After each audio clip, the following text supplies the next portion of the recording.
Hello student, welcome back. Student, आज जो हम पढ़ेंगे क्लास 12th स्टैंडर्ड के चैप्टर नंबर हम नेक्स्ट के बारे में पढ़ेंगे। कहने का मतलब हम 8 लेसन पढ़ रहे हैं, ह्यूमन हेल्थ एंड डिजीज़ का नेक्स्ट टॉपिक आज जो हम पढ़ेंगे वो ट्यूमर पढ़ेंगे। और स्टूडेंट, ये जो ट्यूमर होता है किस तरीके से किसी भी इंडिविजुअल में ट्यूमर काज करता है, इसके बारे में आज हम बात करेंगे। क्योंकि जो ट्यूमर होने की कंडीशन होती है वो कैंसर से रिलेटिव होती है।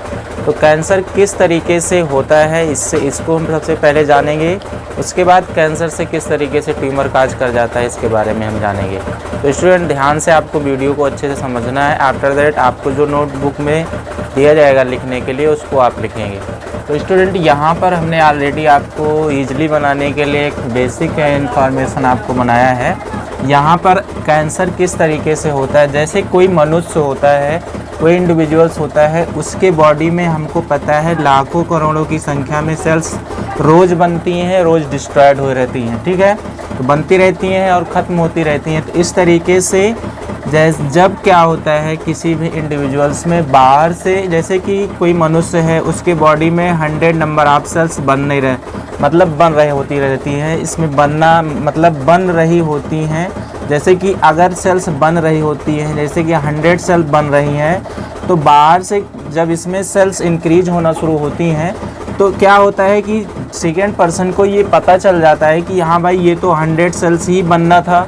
अब क्या होता है कि इससे बाहर से आने वाली सेल्स जो होती है वो इंक्रीज हो रही है। तो जब ये सेल्स बन रही होती हैं हमारी बॉडी में, तो लास्ट के 2-3 सेल जो होती हैं वो रिमेनिंग रह जाती हैं, कहने का मतलब बच जाती हैं। तो फिर से हम समझेंगे कि जब हमारी बॉडी में सेल्स बन रही होती हैं तो लास्ट के 2-3 सेल्स वो रिमेन रह जाती हैं, कहने का मतलब बच जाती हैं। और ये हमको पता होना चाहिए था कि जैसे कि हमने सपोज दैट माना कि 100 सेल्स ही होना चाहिए था, तो सेकेंड पर्सन को ये नॉलेज हो जाता है कि भाई तो 100 सेल्स ही होना चाहिए था, बट ये इंक्रीज क्यों हो रही हैं या बच क्यों रही हैं।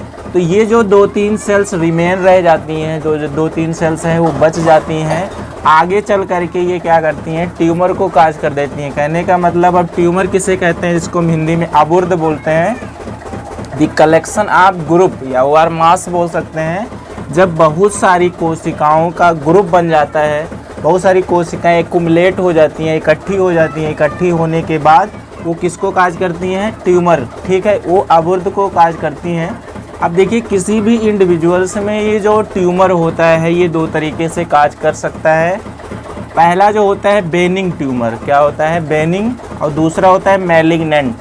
बेनिंग को हिंदी में हम बोलते हैं सुयम या बिनाइम बोलते हैं, और इसको हम हिंदी में बोलते हैं दुधर्म। क्लियर हो रही बात। अब देखिए, बेनिंग ट्यूमर क्या होता है कि इस बेनिंग ट्यूमर जब किसी भी बंदे को होता है, जब किसी भी पर्सन को बेनिंग ट्यूमर हो जाता है, सुयम या बिनाइम ट्यूमर, तो क्या होता है कि कन्फाइंड टू ओरिजिनल लोकेशन। कहने का मतलब ये एक ऐसा ट्यूमर होता है, एक ऐसा कैंसर होता है जो कि कन्फाइंड होता है, सीमित रहता है, वो एक स्थान से दूसरे स्थान पे नहीं जाता। जैसे कि अब हमारी बॉडी में कहीं पर हम ले लेते हैं, जैसे इससे माउथ कैंसर हो सकता है, लंग्स कैंसर हो सकता है। तो जैसे माउथ में जो कोई निकोटीन टोबैको मतलब तंबाकू वगैरह जो है इनटेक करता है, लेता है, तो वो जो माउथ में सेल है या लंग्स में सेल है, वो उतनी दूर की जो हमारे बॉडी के पार्ट होते हैं माउथ के या लंग्स के, वो वहाँ की सेल्स को कहने का मतलब रोक देती हैं। वो एक ही जगह इकट्ठा रह जाती हैं, ग्रुप में रहती हैं, वो दूसरे स्थान पे नहीं जा पाती हैं। इसीलिए उतने स्थान को ये आगे चल करके ट्यूमर को काज कर सकती हैं। माउथ कैंसर हो सकता है, ठीक है, लंग्स कैंसर हो सकता है। तो जो बेनिंग ट्यूमर होता है ये कन्फाइंड होता है, एक ही जगह तक सीमित होता है, एक स्थान से दूसरे स्थान पे नहीं जाता है। केवल इसमें क्या होते हैं कि जो सेल्स होती हैं, टेस्ट सेल्स या टिश्यू होते हैं, वो एक्युमुलेट हो जाते हैं और वहाँ के ओरिजिनल लोकेशन की जो सेल्स होती हैं उनको ख़त्म कर देते हैं, और आगे चल कर के माउथ कैंसर या लंग्स कैंसर हो सकते हैं। लेकिन जो मैलिग्नेंट ट्यूमर होता है ये एक स्थान से दूसरे स्थान पे मेटास्टेसिस, कहने का मतलब मेटास्टेसिस जो होता है इसका मतलब ये होता है कि ये स्प्रेड कर जाती हैं।